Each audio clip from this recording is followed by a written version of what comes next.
భారతదేశం అనే ప్రజాస్వామ్యంలో ఇప్పటి వరకు అనేక నాయకులు మారిపోయారు. కానీ కొన్ని పేర్లు మాత్రం ప్రజల మధ్యలో గుదిబండలాగా మిగిలిపోతాయి. ముఖ్యంగా మహిళా నాయకుల విషయానికి వచ్చేసరికి వాళ్ళు రాజకీయ రంగాన్ని పూర్తిగా మార్చిన శక్తివంతమైన శబ్దాలు. భారత రాజకీయ చరిత్రలో పురుషాధిపత్య వ్యవస్థను ఛేదిస్తూ మహిళలు తమదైన స్థానం సంపాదించిన సందర్భాలు చాలా అరుదుగా కనిపించిన వాటి ప్రభావం ఎంతో గొప్పది. ఈ రోజు మనం మాట్లాడుకోబోయేది భారతదేశాన్ని తమ చేతుల్లో మార్చిన అగ్ర మహిళా నాయకుల చరిత్ర గురించి. 1950 నుంచి 2025 వరకు ఈ దేశాన్ని మార్చిన మహిళా శక్తుల కథను తెలుసుకుందాం. ఇందులో మొదటిది ఇందిరాగాంధీ.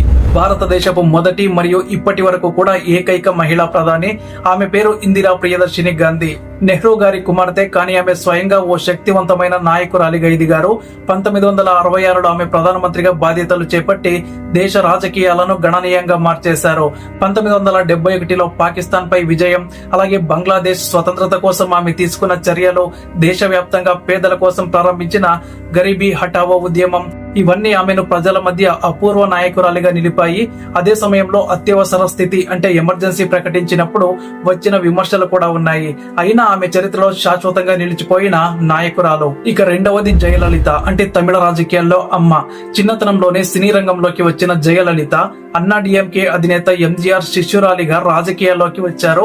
తర్వాత తమిళనాడు రాజకీయాల్లో ఆమె స్థానం అపురూపం. 1991లో ముఖ్యమంత్రిగా బాధ్యతలు చేపట్టి పేదలకు అనేక సంక్షేమ పథకాలు తీసుకొచ్చారు. అమ్మ క్యాంటీన్, అమ్మ వాటర్, అమ్మ ఫ్రిడ్జ్ వంటి పథకాలతో ఆమె ప్రజల గుండెల్లో స్థానం సంపాదించారు. విపక్షాల విమర్శలు, అరెస్టులు, కోర్టు కేసుల మధ్యలోనూ ఆమె దృఢంగా నిలబడి రాజకీయాలపై తన నియంత్రణను చూపించారు. అండ్ నాలుగవది మమతా బెనర్జీ, అంటే బెంగాల్ టైగర్. మమతా బెనర్జీ అంటే ధైర్యం, నిర్భయం. కాంగ్రెస్ నుంచి వచ్చిన మమత తృణమూల్ కాంగ్రెస్ ను స్థాపించి 2011లో వామపక్ష ప్రభుత్వాన్ని కూలదోసి పశ్చిమ బెంగాల్ సీఎం అయ్యారు.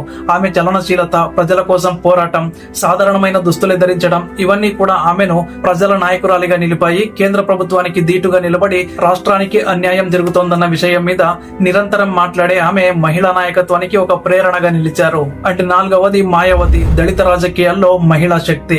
మాయావతికి రాజకీయాల పట్ల చిన్ననాటి నుంచే ఆసక్తి ఉండేది. కాశీరాం ఆధ్వర్యంలో బహుజన్ సమాజ్ పార్టీ చేరిన ఆమె ఉత్తరప్రదేశ్ ముఖ్యమంత్రిగా 4 సార్లు బాధ్యతలు నిర్వహించారు. దళిత మహిళా నాయకురాలిగా దేశ చరిత్రలో ఒక ముఖ్యమైన గుర్తింపును పొందారు. ఆమె పాలన కాలంలో లక్నో నగరంలో నిర్మించిన దళిత స్మారకాలు బీఎస్పీని శక్తివంతమైన పార్టీగా మలచడం, ఇవన్నీ కూడా ఆమె నాయకత్వ నైపుణ్యాన్ని చూపించాయి. ఇక నెక్స్ట్ సోనియా గాంధీ. వలస కుటుంబానికి చెందిన శక్తివంతమైన నాయకురాలు. ఇటలీకి చెందిన సోనియా గాంధీ రాజీవ్ గాంధీ హత్య అనంతరం రాజకీయాల్లోకి వచ్చారు. మొదట ప్రజలు ఆమెపై అనుమానంతో ఉన్నప్పటికీ కాంగ్రెస్ పార్టీని స్థిరంగా నిలిపే నాయకురాలిగా ఎదిగారు. 2004లో యూపీఏ ఏర్పాటులో కీలక పాత్ర పోషించి 2 సార్లు ప్రభుత్వం ఏర్పాటు చేయించగలిగారు. ఇప్పటికీ కూడా ఆమె వెనుక నుండి పార్టీని నడిపిస్తూ ఉన్నారు. నెక్స్ట్ సుష్మా స్వరాజ్, మేధావి నేత, జనహితేష్టి. భారత బీజేపీ మహిళా నాయకుల్లో అత్యంత ప్రజాదరణ పొందిన పేరు సుష్మా స్వరాజ్. ఆమె అద్భుతమైన ప్రసంగ నైపుణ్యం, హిందీలో చేసే సూటి వ్యాఖ్యలు ఆమెను ప్రత్యేకంగా నిలిపాయి. విదేశాంగ మంత్రిగా ఉన్న సమయంలో అనేక మంది భారతీయుల్ని విదేశాల్లో నుంచి రక్షించి తీసుకొచ్చారు. ట్విట్టర్ ద్వారా జనంతో నేరుగా మాట్లాడే మానవత్వం కలిగిన నేతగా గుర్తింపు పొందారు. అండ్ నెక్స్ట్ ద్రౌపది ముర్ము, తొలి ఆదివాసీ రాష్ట్రపతి.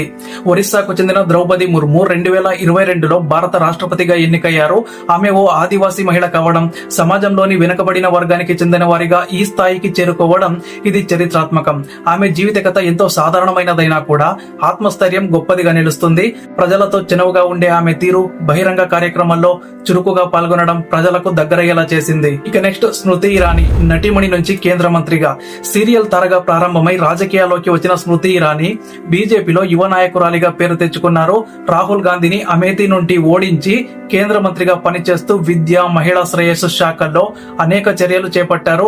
ఆమె స్పష్టమైన స్టాండు, మీడియా ప్రతిస్పందనకు గట్టి సమాధానం ఇవ్వడం వల్ల ఆమెను బలమైన నాయకురాలిగా గుర్తించారు. ఇక నెక్స్ట్ వసుంధరా రాజే, రాజస్థాన్ కి 2 సార్లు ముఖ్యమంత్రి. భారతీయ రాజకుమారుల కుటుంబానికి చెందిన వసుంధరా రాజే రాజస్థాన్ రాజకీయాల్లో బలమైన నాయకురాలు. బీజేపీలో ఆమెదైన బలం ఉండేది. 2 సార్లు సీఎం పదవిలో ఉండగా రాష్ట్ర అభివృద్ధికి తోడ్పడే విధంగా అనేక రహదారులు, అలాగే విద్యుత్ ప్రాజెక్టులు ప్రారంభించారు. ఈ మహిళలంతా భారతీయ రాజకీయాల్లో ఒక ముద్ర వేసిన వాళ్లే. వాళ్ళు ఎదుర్కొన్న సమస్యలు వేర్వేరైనా వారి నడక ఒకటే, ప్రజల శ్రేయస్సు కోసం. వారు ప్రతి ఒక్కరు ఒక స్ఫూర్తి, ఒక చరిత్ర, ఒక మార్గదర్శి. ఈ నాయకురాలు నిరూపించిన మాట ఏంటంటే మహిళలుగా రాజకీయాల్లో నిలబడటం సవాలుగా ఉన్నా కూడా సాధ్యమే. రేపటి భారతదేశం మరింతగా మహిళా శక్తితో నడవాలంటే ఇటువంటి నాయకురాళ్లు మరింత ఎక్కువగా రావాలి. కావాలి, వారి కథలు వినడమే కాక మనం కూడా మౌనంగా ఉండకుండా భాగస్వామ్యం కావాలి అని. ఇలాంటి చరిత్రలే మనకు మార్గదర్శనం కూడా. అండ్ మీకు ఈ వీడియో ఎలా అనిపించిందో కామెంట్ చేయండి. అండ్ ఇలాంటి మరిన్ని వీడియోల కోసం మన ఛానల్ ఇప్పుడే సబ్స్క్రైబ్ చేసుకోండి.